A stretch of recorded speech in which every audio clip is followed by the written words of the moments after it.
Hace muy pocos días Código Vidrio, concretamente el 21 de septiembre, emitió un nuevo reportaje sobre la Superintendencia de Bancos que había detectado 800 millones de dólares que provendrían de actividades ilícitas. Estamos con Arturo Torres, periodista de investigación, quien se pertenece a este portal, para dialogar con él sobre la amenaza que significa para Ecuador la narcodelincuencia y una de sus formas de actuar, el lavado de activos dentro de la situación tan grave, tan delicada que vive el Ecuador.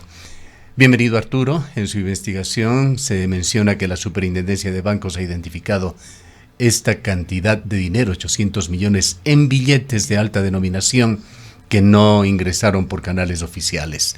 ¿Qué revela este hallazgo sobre la vulnerabilidad del sistema financiero ecuatoriano?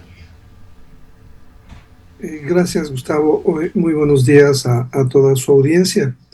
Creo que es un medidor, un termómetro de cómo en el sector financiero formal, ¿no es cierto?, ha habido esta estrategia de ingresar indiscriminadamente dinero, porque son monedas que evidentemente son de 50 y 100 dólares.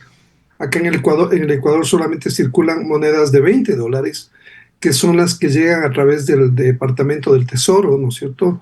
Porque por el esquema de dolarización, acá no recibimos esas monedas y por lo tanto ese dinero es un dinero que viene de las economías criminales en su Explíquenos de mayor esto parte. que no sabíamos. Usted nos dice, y esto es nuevo para mí, perdón por la ignorancia, pero el Banco Central no pone en circulación, recibiendo desde la Reserva Federal de los Estados Unidos, billetes de alta denominación. Así es, aquí no circulan billetes de alta denominación. No Eh, deberían circular, pero circulan. Claro, circulan de hecho porque estamos en un contexto no solamente del país, sino un contexto regional y global en el cual las estructuras del crimen organizado transnacional están realmente desbordando las capacidades formales de los estados a nivel general. Gustavo, y esto es importante recalcar, no es solo un problema de Ecuador. Ecuador ha sido como un ejemplo del estallido de la criminalidad por el nivel de violencia de las bandas en un país tan pequeño, pero no está fuera de la cadena de repercusiones que existen a nivel global sobre todo después de la pandemia, cuando diferentes dinámicas criminales empezaron a activarse en todos los continentes, empujados por la demanda de la cocaína y o inmediatamente por el tema del oro. Entonces, estos dos factores han sido determinantes en cómo la economía global criminal está permeando diferentes estados europeos, latinoamericanos, estadounidenses, sino que básicamente lo que más se informa, ¿no es cierto? Y eso también creo que debemos tener claro, es sobre los países donde aparecen estos fenómenos, digamos, las matanzas, la violencia, pero realmente la economía criminal ha permeado a todos los sistemas, Estados Unidos, Europa, países que son aparentemente del primer mundo, digo aparentemente porque ya las economías están permeadas por el dinero de las actividades criminales. Entonces, creo que eso es importante recalcar de entrada para saber en qué punto estamos del tema a nivel geopolítico global. Entonces, en ese sentido, los 800 millones de dólares que se han detectado los últimos años, vienen de esas economías criminales, básicamente, y Es están dinero ubicados en. que, ¿cómo se lo detectó? ¿Fue dinero que intentó ser o fue bancarizado? Pues se señala en la investigación que era dinero en efectivo, en billetes. Exacto, hay una herramienta, hay un sistema que empezó a aplicarse con ayuda de gobiernos extranjeros para hacer una trazabilidad del dinero que no es parte del manejo económico formal del Ecuador, que como digo, solamente aquí tenemos denominaciones de 20 dólares, de 20 y de 10 dólares y monedas fraccionarias que emitimos nosotros mismos. Entonces, fuera de ese patrón se empezó a hacer una trazabilidad a través de un sistema informático y ahí empezó a detectarse dónde está ese dinero, ese tipo de denominación y se ubicó que básicamente están en las provincias donde más opera el narcotráfico y la minería ilegal. Por ejemplo, ¿Cuáles Azuay, son estas? Ponce Enríquez, por ejemplo. Ahí es donde se ha depositado una buena cantidad de esos 800 millones de dólares. No tengo el porcentaje, pero lo importante, creo, Gustavo, es entender que la criminalidad lo que ha hecho es permear a los sistemas financieros, como digo, no de Ecuador, de Colombia, de Perú, de Brasil. Acabamos de ver lo del Comando Vermelho hace 3 semanas, hace un mes, que tiene un patrón bastante Ya, parecido al de antes, Ecuador. antes de alejarnos del tema, usted dice Ponce Ajá. Enríquez, provincia de la Suay. Es decir, que Ponce Enríquez, más allá de ser uno de los cantones con altísimos índices de narcodelincuencia, con minería legal muy descontrolada, con minería ilegal absolutamente descontrolada, se ha convertido también en un centro financiero, un centro de recepción, de infiltración de dinero ilegal, de dinero sucio, diríamos, en el sistema financiero. Así es. Y con un actor preponderante, Gustavo, el Estado, los funcionarios del Estado, los funcionarios del gobierno. O sea, creo que también ese es otro factor importante. Aquí no hay una dicotomía, Gustavo. No existe una dicotomía. Los buenos y los malos, no. En lo que parece ser los malos, los lobos, los tiguerones, son parte de unas estructuras en las cuales los Estructuras funcionarios que del tendríamos Estado, que llamarles estructuras de cuello blanco. estructuras que, que han permeado a todo, a la sociedad, a los actores privados y a los actores públicos sobre todo, porque nada de esto tendría la dimensión que ha cobrado en Ecuador si no habrían los funcionarios y las autoridades tomado decisiones que básicamente favorecen ampliamente estas actividades y ese factor sí es diferenciador en el caso de Ecuador, ¿Qué la corrupción funcionarios, sistémica. qué autoridades, Arturo, qué es lo que se deduce? ¿Hasta dónde se puede identificar a los actores? Bueno, actores a todo nivel, en entidades de control, UAFE, por ejemplo, se detuvo hace varios meses y fue sentenciado un funcionario que tomaba decisiones y recibía información para pasar a organizaciones delictivas para beneficiarse de esa información.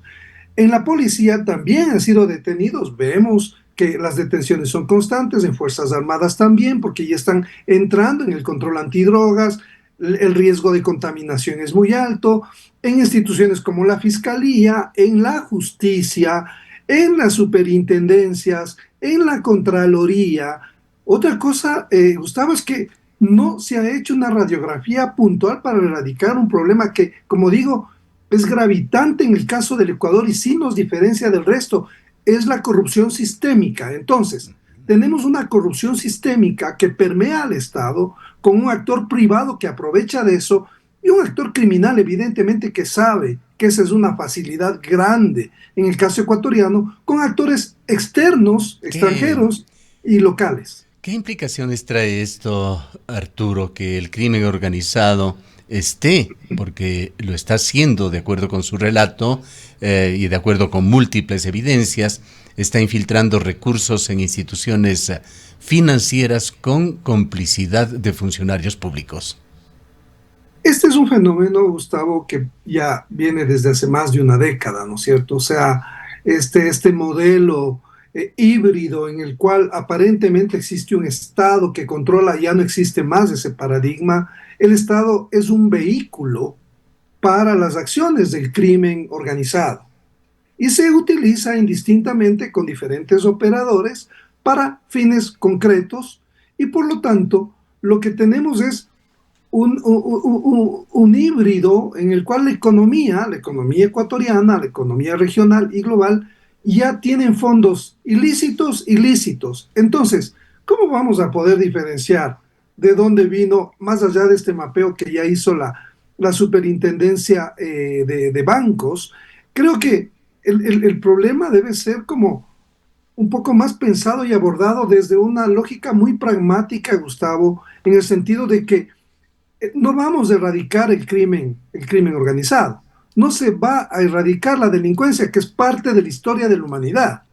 Entonces, lo que sí se puede hacer es atacar de una manera mucho más contundente, mucho más coordinada, interinstitucional, holística, este fenómeno y dando información, transparentándola y no generando estas cortinas de humo que nos generan una sensación aparente de más seguridad cuando sabemos que Fuerzas Armadas y Policía, pese a todo el esfuerzo que hacen, no van a solucionar un problema que es estructural, que atraviesa la economía, la política, lo social, las comunidades, lo cultural. Es un trabajo en el que las organizaciones de la sociedad civil y del sector estatal público tienen que entrar para poder tener un norte frente a esta complejidad de esta dinámica criminal.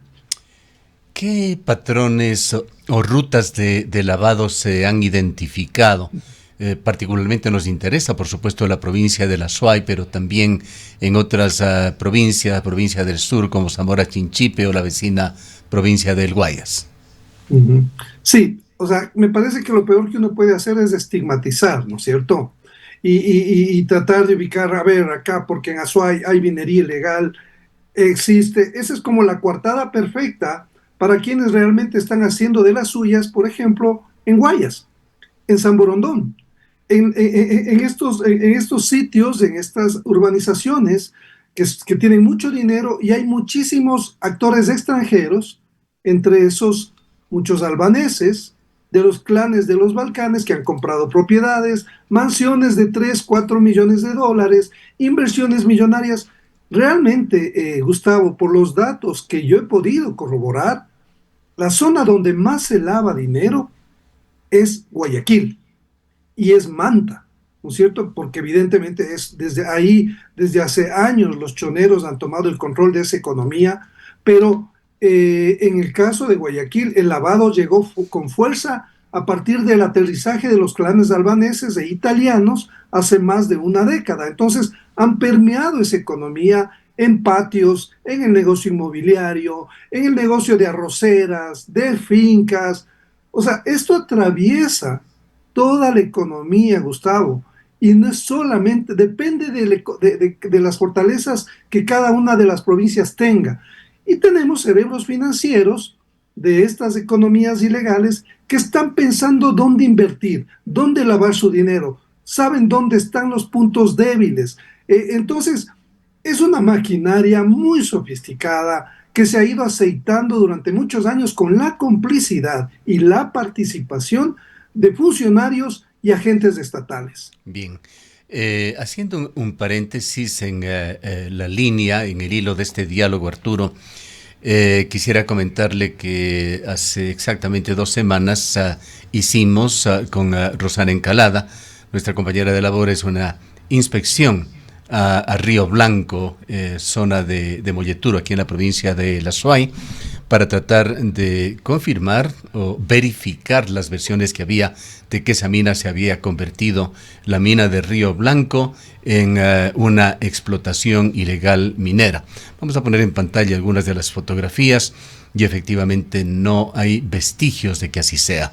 La mina está totalmente abandonada y cerrada. Sería absolutamente evidente el detectar actividades recientes de los últimos tiempos allí y no hay tal. Así es que lamentablemente se tergiversaron informaciones. Esto no quiere decir que en la provincia de La Suay o en Molleturo no pueda haber minería ilegal, pero decir que en la mina de Río Blanco hay minería ilegal y que esta tras del cierre se convirtió en un paraíso para la minería ilegal es absolutamente errado, fuera de contexto y atenta contra la verdad. Con este paréntesis nada más voy a la siguiente pregunta. ¿Cuáles son las ramas de actividad aquí en la provincia de La Suay que estarían alimentando estas cadenas, estos flujos de lavado de dinero? Sí, me parece sumamente oportuno el reportaje, la información, que espero podamos colaborar, Gustavo, para difundir también, porque me parece que es un tema fundamental desenmascarar las Sí, coartadas, porque se ha dicho muy desenmascarar. abiertamente en esta especie de dicotomía llena de eufemismos, por diversas razones, por la marcha de Cuenca o por otras razones, se ha dicho muy abiertamente y por personas públicas, por periodistas, por influencers, de que en Río Blanco hay minería ilegal y eso simplemente no es verdad. Claro, es que hemos visto lastimosamente, sobre todo este último periodo de campaña, en el cual la posverdad, la desinformación, Ujú. se instala como parte de una narrativa y todos estos eh, eh, periodistas devenidos en influencers o al revés, son parte de esta cadena de desinformación, muchos de ellos pagados, ¿no es cierto? Porque esto no es gratis, Gustavo. Nosotros que tenemos un poco más de tiempo en este oficio, sabemos que uno no puede estar repitiendo, perdón, como una lora lo que dicen.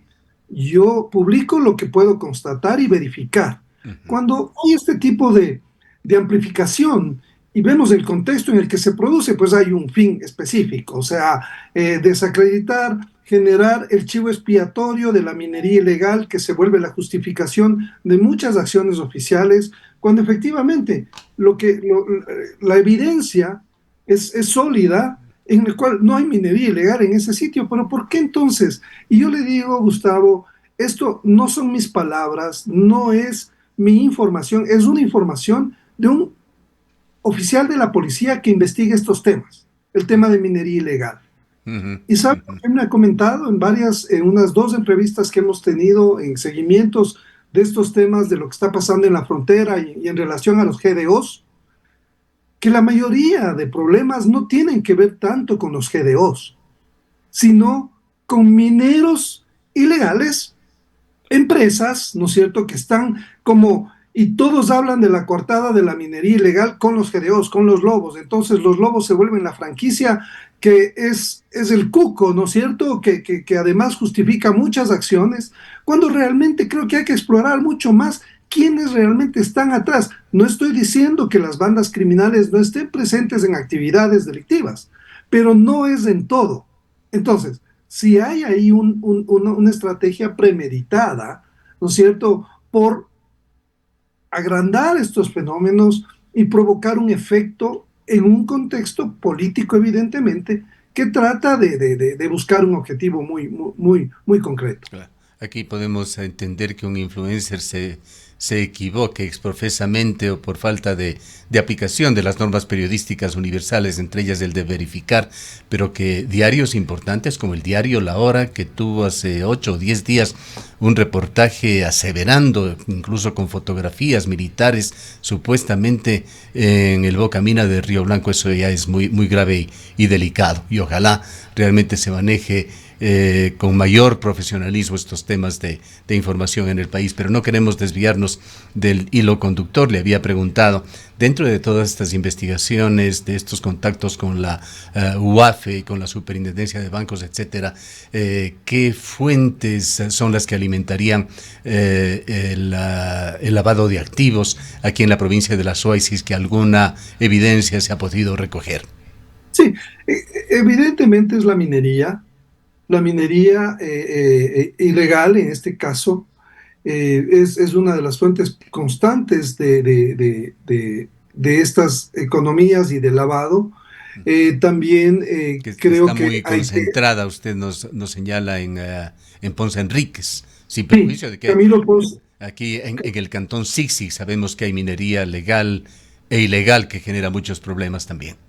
claro, y además tiene usted, Gustavo, el tema del dinero que manejan las cooperativas, ¿no es Ujú. cierto? Cooperativas que se forman sobre la marcha, que ya vemos que ahora las quieren convertir en bancos porque se fueron de control, porque no hay forma de controlarlas. Tenemos asociaciones, eh, cámaras de minería que se van creando sobre la marcha, que mueven dinero, que pueden además, hay estos prestamistas, ¿no es cierto? Estas cooperativas de préstamos de mucho efectivo a la gente para que además emprenda en minería ilegal, aluvial o de minas, de huecos. O sea, todas las actividades que tienen que ver con minería sí son un motor, con minería ilegal, de que el dinero ese sucio entre a los sistemas Ya. financieros y ahí Ahora, Bien, vale llamar un poco a la reflexión en esto, a quienes nos escuchan, Arturo. ¿Qué riesgos enfrenta la ciudadanía común al relacionarse con estas actividades y estas organizaciones fraudulentas? Sí, es que básicamente vemos que de alguna forma el gobierno también está ya tratando de entender mejor qué hacer. Ya se están fortaleciendo, desde mi criterio, demasiado lentamente el tema de hacer una trazabilidad, de ubicar a las economías, las estructuras, quienes están involucrados. Esperemos que eso tenga un resultado concreto, pero los ciudadanos tenemos que dudar de todo en un contexto en el que el narcotráfico y todos los delitos conexos vinculados a la minería ilegal están ofreciendo de todo. A todos, a mí me han llegado varios anuncios de préstamos fáciles de dinero, ¿no es cierto? De que me pueden prestar 80,000, 100,000 dólares para mi emprendimiento. Yo, por curiosidad, averigüé cuál es la empresa, o sea, como para entender cómo están ellos ofreciendo esos préstamos. Y nos dice, y a mí me dijeron hace un par de meses, sí, estamos instalados en la parte suroriental de Colombia y no tenemos dificultad en hacerles llegar el dinero en efectivo. Eso me dijeron a mí. Y yo creo que como mi caso habrán cientos, si no miles, ¿no es cierto?, de estos mecanismos de Claro. préstamo de dinero que al final acaban comprometiendo y fortaleciendo las redes que tienden estas organizaciones Las transnacionales tentaciones para están precisamente. a la orden del día en este tema, pero usted nos ha señalado en cuanto a qué es lo que se intenta hacer aquí en Ecuador para por lo menos combatir este fenómeno. Nos ha hablado de la creación de esta plataforma Clear para rastrear movimientos financieros. ¿Qué tan efectiva es hasta el momento esta plataforma? ¿Y qué papel juegan los bancos, las cooperativas y sus oficiales de cumplimiento en el sistema de alertas? Sí, yo creo que los bancos están ya aplicándose más a fondo. Hay mucha más conexión con la superintendencia de bancos en el sistema de la debida diligencia. Entonces ya se están tomando muchas, ya es mucho más difícil, por ejemplo, que le den a uno un préstamo, ¿no es cierto?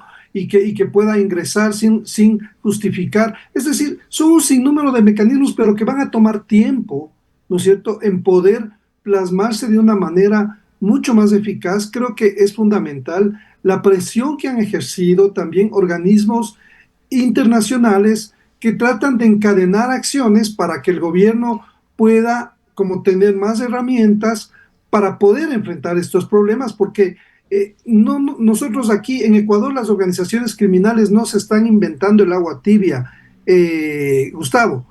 Este es un mecanismo que ya se ha aplicado en otros países y por lo tanto el guión existe y eso es lo que se va aprovechando y aplicando dependiendo de las debilidades institucionales que existen para el control. Como digo, por ejemplo, la superintendencia de compañías es un paraíso para crear todo tipo de compañías. Están tratando de fortalecer mecanismos de control, pero ahí cualquiera podría crear estas SAS, ¿no es cierto? Estas sociedades de acciones simplificadas, necesito $1, es decir, decenas de Sociedades que miles de se compañías que se configuran han creado. rapidísimo y se vuelven legales. Sí, o sea, y pueden hacer operaciones de millones de dólares, como ocurre en la minería, que llegan a Bien, exportar 50, 80 millones de dólares en menos de un año, una así es. sociedad de acciones simplificadas. Arturo, Es impresionante ese otro tema. tema, la superintendencia de bancos, que es parte fundamental de su informe, no tiene un papel tan importante, tan relevante en estos temas como la UAFE y la Ujú. Fiscalía. ¿Cómo está la capacidad de estas dos organizaciones, UAFE y Fiscalía, de estas dos instituciones, para procesar miles de reportes? ¿Lo pueden hacer o son el principal cuello de botella en la lucha contra el lavado? Eso es fundamental. Una gaviota no hace verano, Gustavo. Por más herramientas sofisticadas y por más buena voluntad que exista desde la Superintendencia de Bancos y de otras entidades, la UAFE, de los 7,000 reportes que recibió, que recibió el año anterior, solamente convirtió en ROIs, creo que fueron 15 o 20 ROIs, o sea, 15 reportes de operaciones inusuales. Es decir, más de 7.000 quedaron fuera de los que reportaron los bancos. Y no olvidemos que los reportes de los bancos de operaciones inusuales son fundamentados de alguna forma. O sea, se hace una investigación más prolija, hay sustentos, pero la UAFE no tiene capacidad, Gustavo, para procesar toda la información. La UAFE es una entidad que cada vez se llena de más facultades, y yo sí creo que hay que repensar el modelo de que alguien que tiene como 10 cargos en el gobierno, el señor José Julio Neira, yo no tengo nada personal contra él, pero me parece que sí hay que destacar una cosa: si algo se necesita, si la UAFE es la cabeza de la investigación financiera de todo el sistema, debe tener una persona totalmente dedicada a esa José función. Julio Neira es una especie de comodín o de vedette dentro del gobierno, en eso usted tiene toda la razón. Entonces, claro, él tiene como 9, 10 cargos. Ujú. Yo no he conocido, ni siquiera he visto una nueva película de Superman donde tenga tantas funciones y sea exitoso. O sea, realmente ese es un tema que a mí me llama muchísimo la Ya. atención, pero sobre todo, Gustavo, nos habla Sí, de un problema de no ver el enfoque sistémico, no ver el proceso más que las personas. Eso me preocupa mucho. claro. Ese creo Arturo, que es una de las debilidades. hablando justamente de estos temas y la necesidad de mayor control, de cambios para ser más efectivos y en estos tiempos en los que se ofrece cambiar el país a través de una nueva Asamblea Nacional Constituyente y la generación de una nueva constitución, le pregunto, ¿realmente una nueva constitución puede cambiar la situación o la calentura no está en las sábanas? Y en todo caso, hay que reformar. ¿Qué reformas considera usted urgentes para que Ecuador pueda enfrentar con mayor solidez el lavado de activos y la infiltración del crimen organizado en el sistema financiero? Que básicamente yo realmente no creo que la Constitución va a declarar la felicidad y la felicidad se va a instalar en el Ecuador. Eso, Gustavo, nosotros sabemos que no es así. Realmente la historia de Latinoamérica es una historia de constituciones muy declarativas, las leyes no se cumplen, y ese es el mayor problema de Latinoamérica y del Ecuador, muy puntualmente, porque el problema de Ecuador no es un problema de legalidad ni de constitucionalidad desde mi punto de vista, sino de aplicación de la ley y de tener cero tolerancia a la violación de cualquier norma. Y eso es lo que nos tiene envueltos en todo este infierno. Solamente cito una cosa que me parece interesante. Dante, mejor dicho, Mefistófeles, en la obra de Goethe, ¿no es cierto?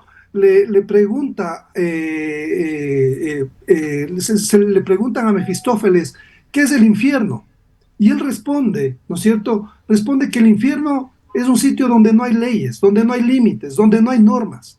No es un lugar espacial. Entonces, de alguna forma, el sinónimo del infierno es el Ecuador, porque es un Ecuador donde las leyes nadie las cumple en general, las normas son para aplicarse en favor de quienes defienden intereses puntuales. Entonces, yo no creo que la Asamblea Constituyente sea el milagro que nos va a sacar de todo este problema que se ha ido acumulando, sino realmente ejecutar las leyes que tenemos y las que no existen y las que se necesiten fortalecer, porque también, Gustavo, creo que es importante entender que el contexto actual cambió muchísimo desde el 2008, cuando se hizo la anterior constitución, y evidentemente hay que reformar, actualizar leyes que se necesitan en función de esta realidad. Pero un cambio constitucional yo no creo que sea el remedio, porque además de eso es en lo que han coincidido muchos constitucionalistas respecto a este tema de la Asamblea Bien. Constituyente. Una pregunta final, Arturo, y quiero ponerle aquí un ejemplo de temas sobre los cuales tenemos que estar alertas, el público y por supuesto el periodismo. Mucho se ha hablado de falta de control en los puertos ecuatorianos. Recuerde usted toda esa larga historia con el apoyo del país más poderoso del mundo, el gobierno norteamericano, el embajador norteamericano, se intentó poner escáneres en los puertos ecuatorianos. Pero se dijo también allí que existen varios puertos paralelos particularmente en la ciudad de Guayaquil, que siguen funcionando.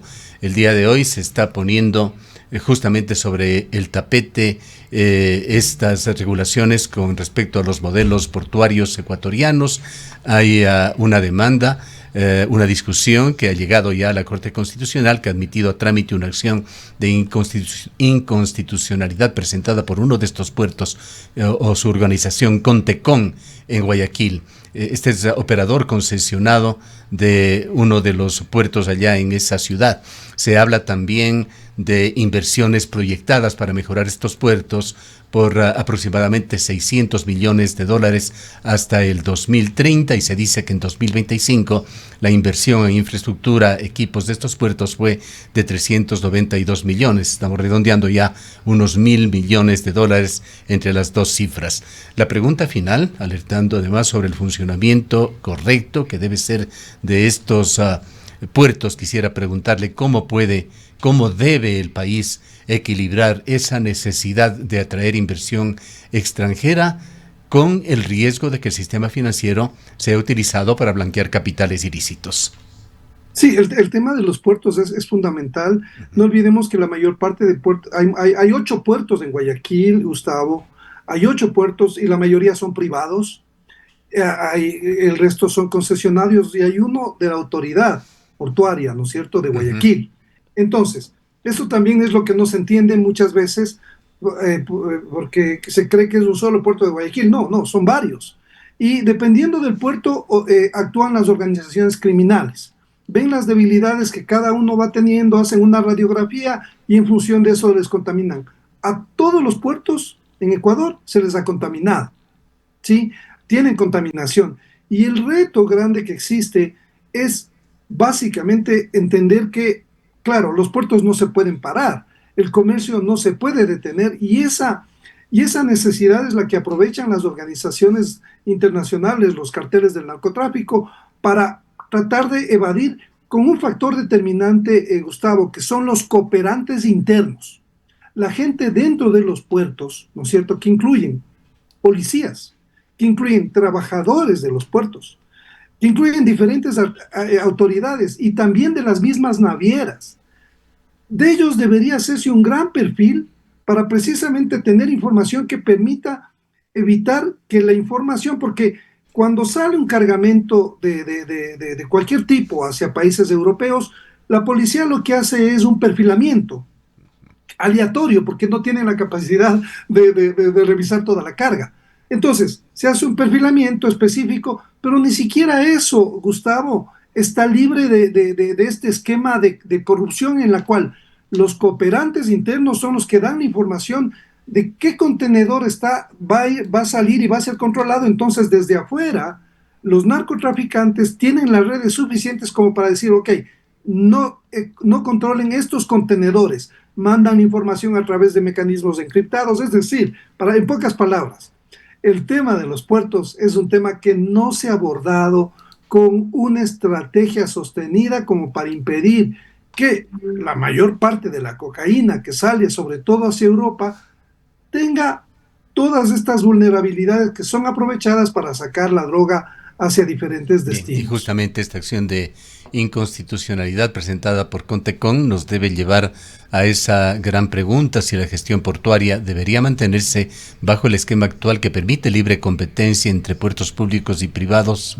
esa es la realidad actual, o tendría que pasar a un modelo donde tenga que prevalecer algo más de gestión estatal directa, es decir, de control. Es una importante pregunta, perdón, que debemos hacer un seguimiento. El Estado no tiene control de muchos puertos. O sea, por ejemplo, en el caso de Contecom, ellos son los que autorizan el ingreso de la policía, ellos son los que toman esas decisiones, y otros puertos también. Entonces, ¿dónde está la soberanía del Estado para ejercer una cuestión que es fundamental, que es el control en sitios que son de alto riesgo y que evidentemente son las zonas por donde sale la mayor cantidad de droga hacia diferentes destinos? Temas que la mayoría de la gente en Ecuador no se entera siquiera, menos en estas épocas en las que estamos quizá con la cabeza más en la consulta popular, que plantea otras preguntas. Arturo, muchísimas gracias por habernos acompañado.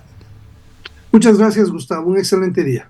Declaraciones del licenciado Arturo Torres, periodista de investigación, editor del portal Código Vida.